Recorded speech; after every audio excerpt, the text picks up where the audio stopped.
in some parts of Indonesia, illegal fishermen drop bombs in the water, blowing corals to pieces. A devastating sight, still common in unprotected waters. Fishing with explosives has destroyed as much as 80% of the reef in some places. Without question, bomb fishing has been the biggest scourge of Indonesia's reefs really for the last 70 plus years. It's really been since World War II that they've been doing this. The technique is very simple. It's the idea that you use an explosive dropped into the water to stun and kill large numbers of fish. But the blast kills far more fish than those harvested. Nearly 2/3 sink to the bottom, unclaimed.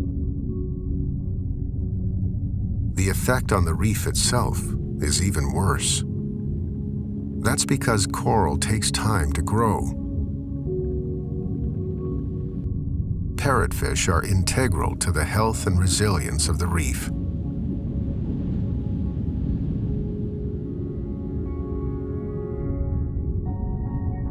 They use beak-like teeth to chomp on coral.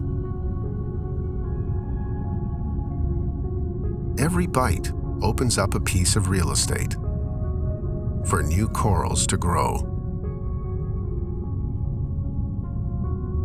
More importantly, parrotfish graze on the fast-growing algae that coats the reef, preventing coral growth, keeping the algae blooms in check.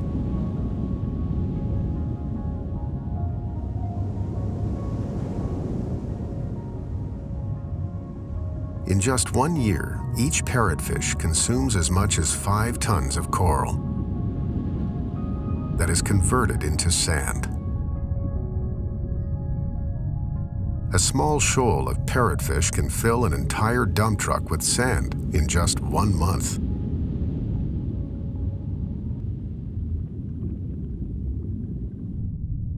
The sand processed by parrotfish eventually settles to the bottom to create another habitat. For the blue-spotted stingray, it's a hunting ground.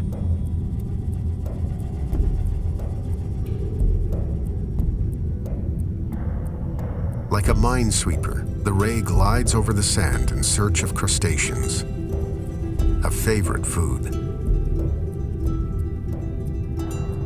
It uses special sensors to detect tiny electrical signals emitted by the shellfish buried in the sand. A frenzied flutter of the wings pins down its prey. Unlike most stingrays, the blue-spotted ray doesn't bury itself in the sand.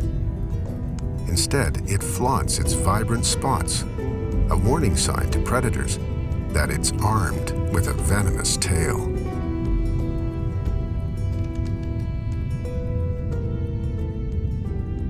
This blue-spotted stingray is missing its stinger.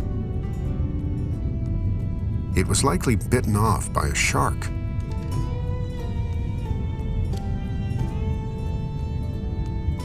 This ray may have fended off the attacker this time, but has forever lost its best defense.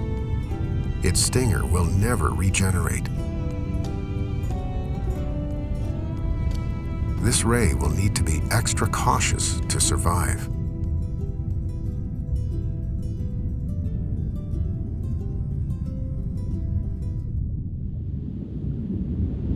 A whale shark is trapped in the net. The researchers must move fast to attach a satellite tag to the animal. They use bolts to mount the tag directly onto its fin. A new strategy used by many researchers to ensure the tags stay securely attached. The dorsal fin of a whale shark has very few nerve endings. Much like cutting a fingernail, the procedure is painless for the animal. This whale shark is ready to be released. Its tag will transmit a ping each time the animal surfaces, alerting the team of its location every 2 to 5 days.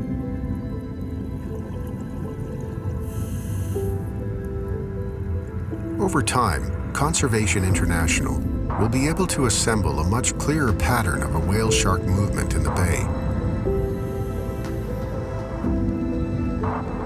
We can see that this aggregation site is basically a nursery areas for the whale sharks. And this tagging has been showing that indications. So that is absolutely a revelation towards these populations, but we still have plenty of work to do to actually confirm those theories. For now, where these ocean wanderers go when they leave Indonesia's bay remains a mystery. Indonesia's warm seas teem with the world's highest variety of marine life.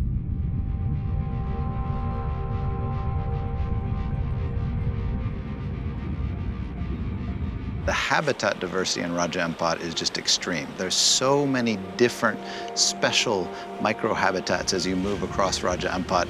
Everything from current-swept points, very protected lagoons. You have massive Pacific swell, and they're just rocky reefs that go down.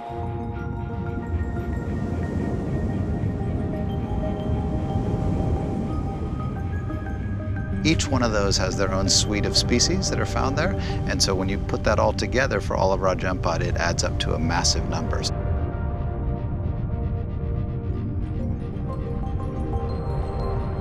If I could describe all marine lives and marine habitats in Indonesia, it would be amazingly beautiful, yet threatening. After more than 35 years as the world's largest exporter of shark and ray parts, Indonesia's government is taking a strong stand against shark finning and overfishing.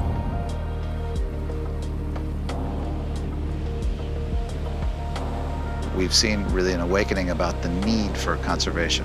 Over the 15 years I've been diving here, I've been watching the shark populations recover and rebound, which is something which is really reason for hope, I would say.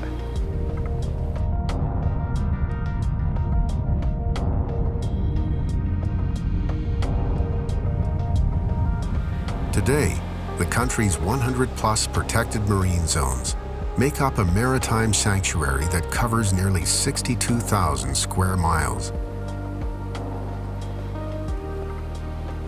But there's still a lot of work to do. 62,000 square miles represents just 5% of Indonesia's oceans. Hey Love Nature fans, be sure to like and subscribe to catch all our wild animal stories. Get closer to nature right here on YouTube.